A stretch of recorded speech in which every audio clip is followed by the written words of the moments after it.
de quelle manière, quels sont les moyens pour arriver à servir Akadosh Baruch Hu de la meilleure manière. Donc c'est ce chapitre s'appelle, c'est le Chelek Harevi'i, Derech Hashem, Ba'avoda.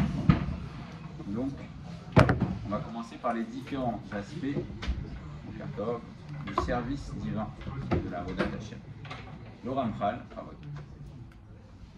nous dit que là la Avoda, le service d'Akadosh Baruch Hu, Mitralek Lishne Chalakim. Il y a deux parties dans il y a deux parties dans le service d'Akadosh Baruch Hu. Aechad Talmud, la première partie c'est étudier, Ve'asheni Amaase. Donc, on pourrait dire tout de suite que si une personne se contente soit d'étudier, mais n'agit pas, ne passe pas à l'acte, alors son service d'Akadosh Baruch Hu sera incomplet.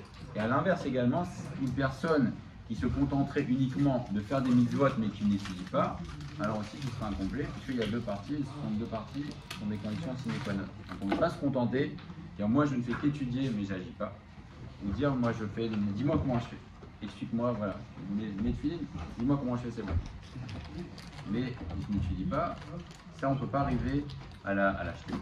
Et dans le maasé, dans les actes, il y a quatre parties. Aïchad, Tmidi. Il y a quatre types de mitzvot, quatre catégories de mitzvot. Il y a des mitzvot qui sont Tmidi, c'est-à-dire qu'on fait en permanence, on va en citer une ou deux, on peut faire en permanence. Hasheni Yomi, des mitzvot qu'on fait chaque jour, donc en permanence c'est chaque seconde. Des mitzvot qu'on peut accomplir chaque seconde. Comment? C'est mitzvah. Voilà, vraiment. Alors c'est une mitzvah quand on la fait, quand on vit en Eretz Israël. Mais c'est pas une mitzvah qui est donnée à toute personne, à tout instant. Quelqu'un qui vit aujourd'hui en Côte d'Arrêt, il ne peut pas l'accomplir. On va voir que ce que tu dis, le Ramchal le met plus dans une autre catégorie de mitzvot, c'est plus dans une mitzvah que tu as l'occasion d'accomplir. Alors effectivement, après une fois que tu es dedans, tu l'accomplis à chaque instant.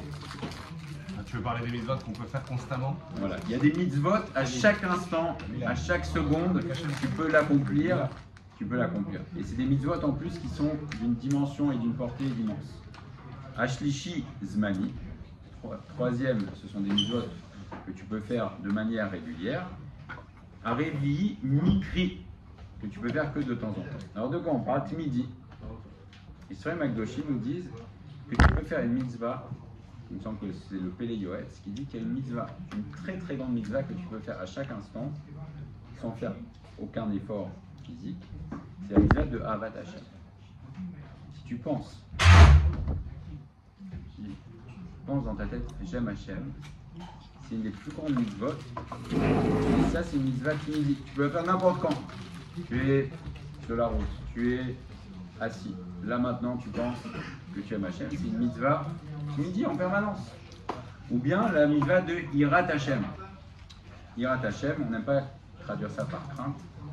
Pas la crainte, la bonne Hirat Hashem, c'est pas ça, c'est la Hirat Aromimut, on parle le Messias Yesharim, le grandeur Amphal, c'est comprendre et essayer d'apprendre la grandeur d'Akadosh Baruch Hu. Et j'ai discuté il y a 2 jours, comme c'est avec un de mes enfants, comment tu peux prendre conscience de la grandeur d'Akadosh Baruch Hu.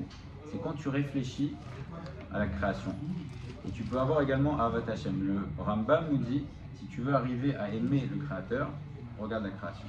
Quand tu vois la création, tu vois cette splendeur, le Rambam nous dit qu'une personne qui regarde réellement la création, son cœur va immédiatement s'emplir d'amour d'Akadosh Baruch Hu, parce qu'il va vouloir connaître Celui qui est capable de celui qui a fait ça, qui a fait cette création. Des fois on regarde un tableau, on dit l'artiste vraiment, il est extraordinaire. Mais regarde la création.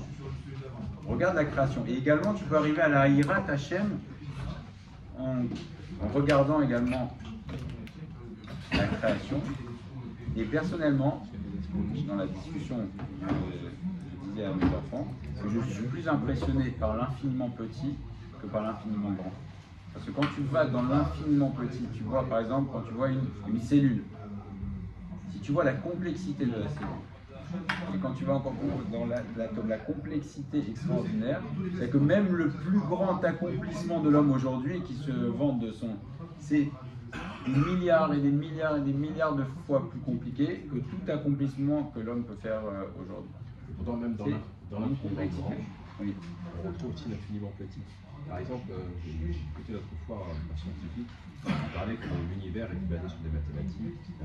Et que c'était basé sur des chiffres avec 35 chiffres après la virgule. Et il disait que le 35e chiffre était fondamental pour le maintien de l'équilibre de tout le système. Ce 35e chiffre n'est pas là, tout le système s'écroule en un instant. C'est-à-dire comme dans l'infiniment très grand, il y a l'infiniment petit. Merci, effectivement. Mais encore faut-il, d'ailleurs, que signifie irat?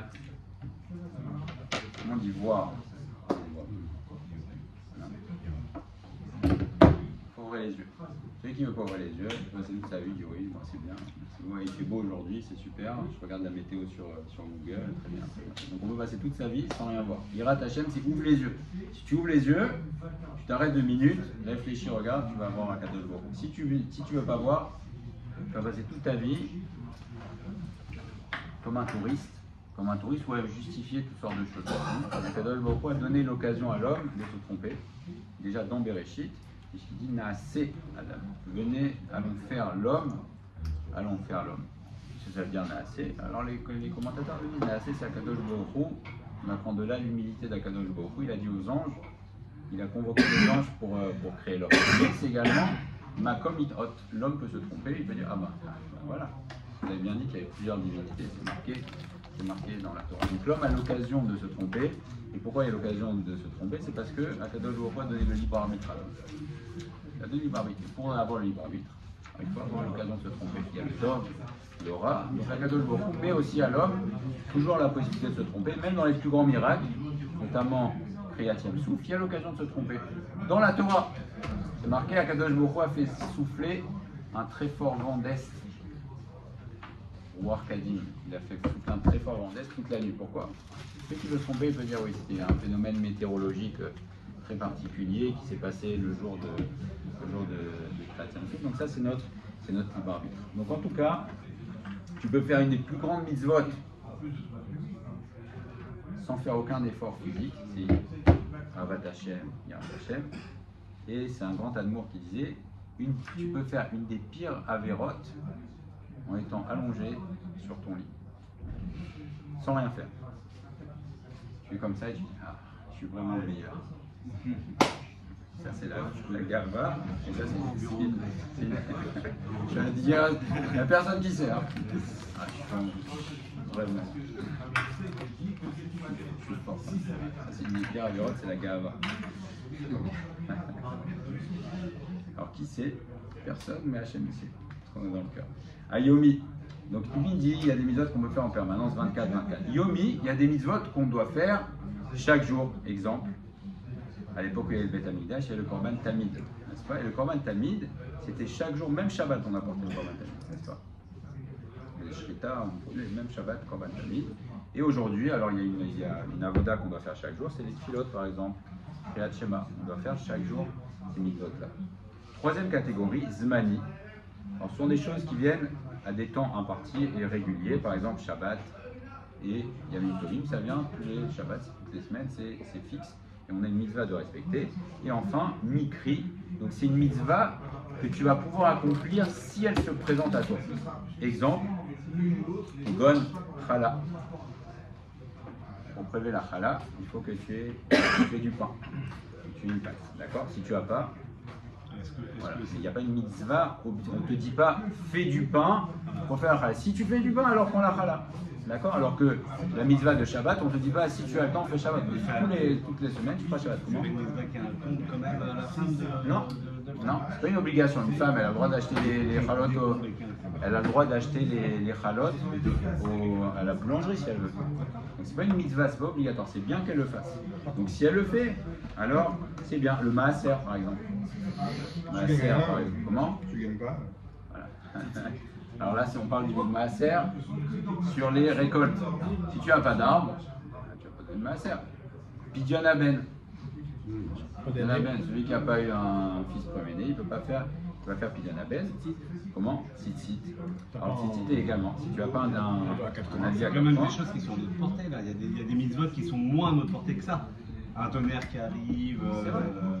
Bah, Pidyon Aben, c'est pas à notre portée. Oui, Tu peux pas c'est décider de Neshama. dire, bah, tiens, je vais faire Pidyon Aben. C'est jamais pas au même niveau que. Voilà. Et le Harizal dit que une Neshama doit accomplir obligatoirement toutes les mitzvot. Toutes les mitzvot. Et donc, tant qu'elle n'a pas accompli toutes les mitzvot, alors elle devra revenir. Alors, on me pose la question, alors comment Pidyon Aben, il en parle, il dit Pidyon Aben, comment tu fais? Ah, très bien. Alors, effectivement, c'est des mitzvot qui ne sont pas à notre portée. J'ai rien fait. Si je ne peux pas faire Pidyon Aben, en l'occurrence, je n'ai pas pu faire parce que ma femme est Cohen. Je suis pas de Cohen et donc j'ai pas pu faire Pidyon Aben. Alors, comment ça se passe? Alors, soit je l'ai déjà fait dans un Gilgul précédent. Voilà, soit le Harizal dit qu'il faudra revenir en Gilgul pour accomplir le Pidyon Aben. Alors comment ça va se passer? Si une personne a fait, une Neshama a fait toutes les mitzvot, il peut revenir également juste en Ibour, c'est-à-dire venir un temps aider la personne qui doit faire Pidyon Aben. La Neshama vient et elle repart pour compléter. En tout cas, on doit faire toutes les mitzvot. Et personne ne peut dire, bah, celle-ci, je la laisse de côté, parce que de toute manière, jusqu'à ce qu'on ait fait l'ensemble de toutes les mitzvot, on revient. Alors, Chazak Obaor, il en parle également. Il dit par exemple les corbanotes, qu'est-ce qu'on peut faire? Alors, les Atid Lavo, on les complètera. Mais toutes les mitzvot qu'on peut accomplir aujourd'hui, on a l'obligation de les accomplir, et si on ne les accomplit pas, on en reviendra jusqu'à ce qu'on ait accompli toutes les mitzvot. Okay. Et donc, dans toutes ces mitzvot, il y a des sibouïm, on dit fais ça, et d'un côté on te dit ne fais pas ça. Toujours sourmera, c'est on va toujours retrouver dans la Avodat Hashem, il y a éloigne-toi du mal et fais le bien.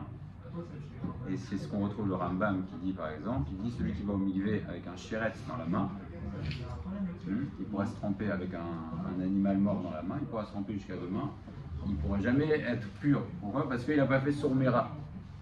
Et ça aussi dans la Avodat Hashem, quelqu'un qui va faire que le Aseh Tov et qui ne fait pas le sourmera, il ne pourra pas avancer. Il faut les deux. Quelqu'un qui dit par exemple, je vais faire les mitzvot mais je garde toutes mes mauvaises habitudes. Alors c'est bien, c'est un bon début, mais il faut savoir que si tu ne fais pas le sourmera, tu ne pourras pas avancer réellement. C'est comme ce machal dans du Rambam. Comment? Voilà. Ça rejoint un petit peu la notion de cohérence dont on parlait hier. La cohérence.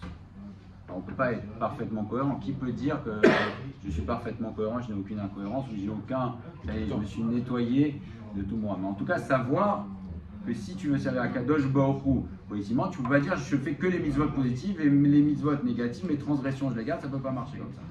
Et c'est David Ameller qui dit, et d'ailleurs il commence par Sourmera, éloigne-toi du mal, fais le bien. Très bien.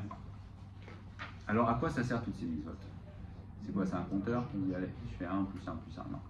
Les mitzvot, ça sert à s'approcher de la Kadosh Baruch Hu. Le but des mitzvot, c'est Kirvat Hashem. C'est le moyen qu'Akadosh Baruch Hu a donné pour s'approcher de lui. Il n'y a pas d'autre moyen. On ne peut pas sauter au ciel pour s'approcher d'Hachem.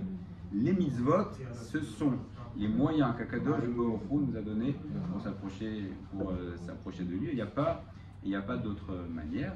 Et grâce à ça, et par cet intermédiaire, donc on fait des efforts. Et par le fait qu'on fasse des efforts, alors on enlève le mal de la création. Parce que c'est le but, n'est-ce pas? Kadosh Baruch Hu a créé un monde et il y a un but. De la même manière que quand on se lève, on a un but. Et ça aussi, c'est une réflexion simple. Si déjà un homme, quand il fait un projet, quand il a une société, il a un but, il a réfléchi à quelque chose, il a un but. Alors si c'est un but de gagner de l'argent, ok, ton but c'est de gagner de l'argent, mais tu as un but. Alors Kama avec Kama, que Kadosh Baruch Hu, il n'a pas créé un monde sans but. C'est évident qu'il y a un but. Donc quel est le but? Et le but nous a été confié à nous, à Israël. On a accepté d'être entre guillemets les associés d'Akadosh Baruch Hu. C'est extirper le mal, enlever le mal et faire le bien.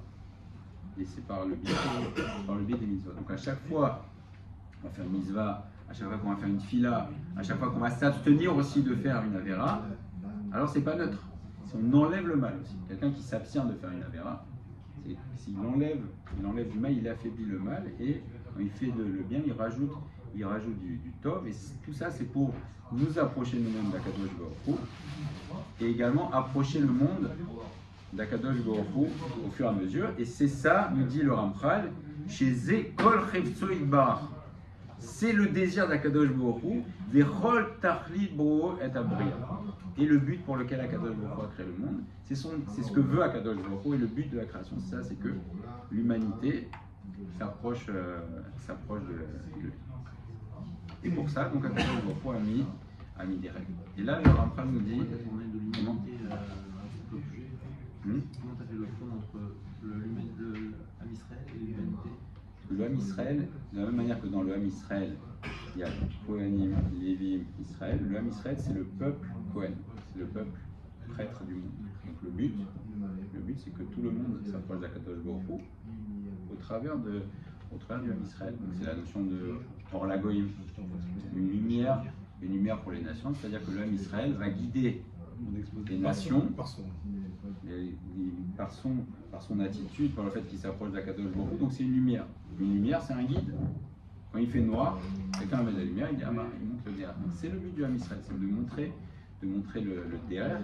Et comme je le disais hier, le moyen d'arriver à être hors la goïm n'est pas d'aller taper aux portes. Non, c'est d'être nous-mêmes et de faire notre avodat Hashem sur le plan individuel et collectif. Et là, on est hors la goïm. On n'a aucun devoir d'aller. On n'est pas un peuple prosélyte. Hein, on n'est pas un peuple qui devenez juif. Non, au contraire. On a plus tendance à dire tu vas rentrer dans cette galère. C'est la galère. Qu'est-ce que tu veux maintenant? Tu es tranquille, tu as 7 mitzvot et encore il y a du mal à faire. Qu'est-ce que tu vas aller te prendre une galère de 613 mitzvot? Tu peux inciter à faire cette mitzvot. Comment? Tu peux en tant que juif. Oui. Mais même, c'est pas notre travail d'aller dire aux gens, celui qui vient nous voir, on va lui expliquer c'est quoi les 7 mitzvot et comment il doit les apprendre. Même les goïms doivent faire les 7 mitzvot, non pas en tant que bien, dire ben, c'est vrai que c'est bien de ne pas tuer, je vais faire une mitzvah. Non, ça compte pas. Ils doivent les faire comme quelque chose qui a été transmis par Akadosh Baruch Hu à Moshe. Donc ça vient, même les 7 mitzvot noachim doivent être accomplis par les mitzvot en tant que émouna, en tant qu'adhésion au fait que Dieu a choisi le peuple d'Israël et que les goïms ont également un but, mais ça passe, que tout le but passe par Israël. Sinon, ça ne compte pas comme mitzvot. Donc un goï qui ne tue pas parce qu'il trouve que c'est pas bien de tuer, ça ne veut pas qu'il accomplit les. S'il le fait par contre parce que c'est interdit. Comment? S'il le fait pour respecter justement les 7 lois, oui. Et à ce moment-là, un goï qui va faire les 7 mitzvot dans cette dimension, il aura le titre de Chassidou Motaolam. Comme ça, Chassidou Motaolam, c'est faire les 7 mitzvot noachim en tant que mitzvot donné au Ham Israël. Et là, le Ramchal nous dit, grand chidouche, et là je voudrais qu'on lise. Parce que chaque mot est important. C'est à propos de l'étude de la Torah. C'est une mitzvah extraordinaire. Et le Ramchal nous dit Iné Talmud à Torah ou Inyan Moucha. L'étude de la Torah est quelque chose d'obligatoire. Les fiches chez Zulato et Efshar la Guéalamas. Premièrement, parce que si tu n'étudies pas, tu ne peux pas arriver au Maasé. C'est quoi le plan mardi soir? Impossible. C'est Strasbourg? Impossible d'arriver au Maasé. Tu veux faire Shabbat? Allez. Super. Allez, maintenant je fais Shabbat. Qu'est-ce que ça veut dire Shabbat? Shabbat, on se repose. Allez, je fais Shabbat. Je me repose. Je reste à la maison. Alors, à la limite, ça peut être. Pourquoi pas? Shabbat, je me repose. Je fais rien Shabbat. Rien. Je reste chez moi. Non. Shabbat, je fais rien. Je bouge pas. Je ne sors pas de chez moi. Rien. Ou bien ça peut être Shabbat. Bah, écoute, c'est le jour du repos, certains on entend. Ah bah, c'est le jour du repos, moi je travaille toute la semaine. Bah, je vais faire les courses au centre commercial avec ma femme. Bah, c'est Shabbat. Ah, non. Alors qu'est-ce qui se passe? C'est une absence de connaissance. Quelqu'un qui n'a pas étudié ce que c'est Shabbat. Il ne pourra pas accomplir, il ne pourra pas faire Shabbat. Même s'il veut, il est animé de la meilleure intention. Vous savez, moi je sers Hachem, je fais Shabbat. Alors chacun doit avoir ses idées. Comment c'est quoi Shabbat? Moi c'est mon kiff, moi c'est mon repos. Il n'arrivera jamais à faire Shabbat. Pourquoi? Parce qu'il n'a pas étudié ce qu'est Shabbat. Et au-delà de ça, au-delà du fait que de toute manière il ne pourra pas accomplir, il ne pourra pas faire le Shabbat, c'est plus que ça. C'est qu'il ne pourra pas arriver au plaisir du Shabbat. Il ne pourra pas arriver au kiff de faire Shabbat s'il n'a pas étudié, si ce n'est pas exactement ce qu'est le Shabbat. Qui imloyeda ma'u mitzvah, parce que si une personne ne sait pas ce qu'est la mitzvah, comment il pourrait l'accomplir? Mais à part le fait que la Torah l'étude de la Torah, ça permet d'arriver au Maasé, c'est beaucoup plus grand que ça. Parce qu'on sait que les Bnei Israël, il y a la question qui est posée dans Maseret Yoma, Alma, Nevdar, sur quoi la terre a été détruite, sur quoi le Ham Israël a été détruit après lors du premier Beth Amikdash.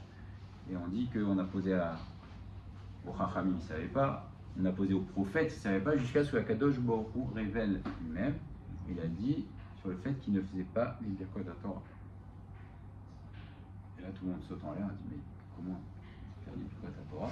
On dit, oui, Birkot Torah, qu'est-ce que ça veut dire quand tu fais Birkot Torah? Asher Kideshanu Tavetivanu, et tu valorises la Torah, Asher Bachar Banu Mikolam, c'est-à-dire que tu donnes sa dimension à la Torah. Eux, ils faisaient plus Birkot Torah, c'est-à-dire qu'ils disaient, ben tiens, on va ouvrir le Yalkut Yosef. Pas la considération. Pas la considération Ils disent, c'est tout, je veux juste savoir ce qu'il y a écrit, c'est tout, ça ne m'intéresse pas. La dimension de la Torah, le fait que ce soit l'écriture divine, toute la dimension exceptionnelle dont on va commencer à parler, c'est si simple de faire une bracha. Comment? Enfin, c'est si simple de faire une bracha. Il faut le penser aussi. Il faut accepter l'idée que la Torah est divine et qu'on essaie de trouver le mettre en permanence. C'est simple. Alors il y a aussi Si tu comprendre les mots. passes ton temps à étudier, tu fais une bracha avant d'étudier la Torah, je ne comprends pas. Tu mets que Tu ta dois technique, généraliser, c'est quoi. que ta technique. Oui, j'ai compris que ça Comme soit une sur la science. petite émotion. J'ai bien compris, mais C'est vrai. Ah, mais la bracha, elle l'exprime. C'est pas la bracha qui a détruit le monde. C'est le fait qu'elle exprimait qui cherchait qu'une science. Voilà, il ne fait plus la bracha à Birkot Torah, donc il se servait dans la Torah parce que ces brachot-là expriment, il y a deux brachot. Voilà. Voilà, celle-là c'est la plus belle, la Gemara Bracha dit c'est la plus belle parce que ça parle de l'élection du Ham Israël et de la relation d'amour qu'il y a entre Akadosh Baruch Hu et le Ham Israël. Et la première c'est qu'il y a un Shia qui dit al divrei Torah et on demande à Akadosh Baruch Hu que les paroles de Torah nous soient agréables, donc ce ne soit pas un code civil. Et donc, comme de la même manière que quand tu manges, quand tu as fait une bracha, tu vas prendre conscience également que cette chose-là t'a été donnée par Akadosh Baruch Hu, tu dis Shakon, tu prends conscience. Alors pareil, dans la Torah, si tu l'ouvres, tu prends la Torah juste pour savoir comment agir, alors tu enlèves la dimension, parce que nous dit le Ramchal, Omnan Zulat Kolze, à part ça, dans l'étude, Tachlit Gadol Leshlemuto Shel Adam. À part tout le fait que si tu étudies pas, tu sauras jamais comment accomplir réellement les mitzvot. Mais à part ça, l'étude de la Torah en soi, juste l'étude, ce qu'on est en train de faire, ça donne une très grande plénitude et un très grand accomplissement à l'homme. Et il avait déjà introduit, là il va expliquer un peu plus. Birchlal, parce qu'on sait que toutes les mitzvot qu'on fait, ça fait ce qu'on appelle des hashpaot. Qu'est-ce que ça veut dire hashpaot? Le fameux shefa, c'est des influences. On fait descendre des influences. Et nous dit le Ramchal, Birchlal hashpaot anishpaot mimenu bar. Parmi les influences que fait descendre Akadosh Baruch Hu pour les Tzorer Briotav, pour ces créatures, Yesh Ashpa Achat. Il y a une Ashpa, Eliona Mikol Ashpa, plus élevée que toutes les autres Ashpa, toutes les autres influences qu'on peut faire descendre. Chez Inyana, Yoter Yaka ou Meula, chez Bechol Ma chez Yushar, chez Matseba. C'est la chose la plus élevée que tu puisses trouver dans toutes les créatures et dans toutes les influences que Akadosh Baruch Hu fait descendre. Et c'est le but de tout ce que tu peux trouver et comment tu peux atteindre l'essence véritable d'Akadosh Baruch Hu. Veyeka ou Ma'ala me'ain amitat ma'alat idbar. Donc il rajoute le Ramchal pour nous dire à quel point l'étude de la Torah, ça peut t'approcher d'Akadosh Baruch Hu et ça te perfectionne. Et c'est ce que Akadosh Baruch Hu a donné mirvodo ve'ikaru al-Bora. Donc quand Akadosh Baruch Hu a donné la Torah, c'est pas juste un code civil qu'il a donné. Il a révélé sa gloire, il nous a donné une partie de sa gloire, de son kavod, mais Akadosh Baruch Hu, il a fait, donc comment il a fait descendre? C'est par l'intermédiaire de la Torah. Et il y a deux parties dans la Torah. La première, c'est Higayon, la prononciation. Donc déjà, le fait de prononcer des mots de Torah, c'est une élimination. Vea Askala, la réflexion. Donc il y a deux parties, comme on parlait, dans toute chose, il y a le gouffre et la neshama. Il y a la parole, le fait de parler, de dire des divrei Torah, de lire, on va voir qu'il y a des tnaïm. comment lire, comment appréhender, mais en tout cas, il y a deux parties. Higayon, la prononciation, Haskala et la réflexion. D'accord ? On fait ça, c'était l'introduction. La semaine prochaine, Zat Hashem, on continuera. Mais en tout cas, savoir que dans le Limoud Torah, c'est pas uniquement une connaissance. Ça va pas uniquement t'amener à la connaissance, c'est beaucoup plus que ça. Et c'est quand tu prononces des paroles de Torah, et on verra également quand tu réfléchis à des paroles de Torah, alors tu vas déverser sur toi une abondance, et c'est ça qui va te permettre d'atteindre le plus l'essence qu'il y a d'Akadosh Baruch Hu.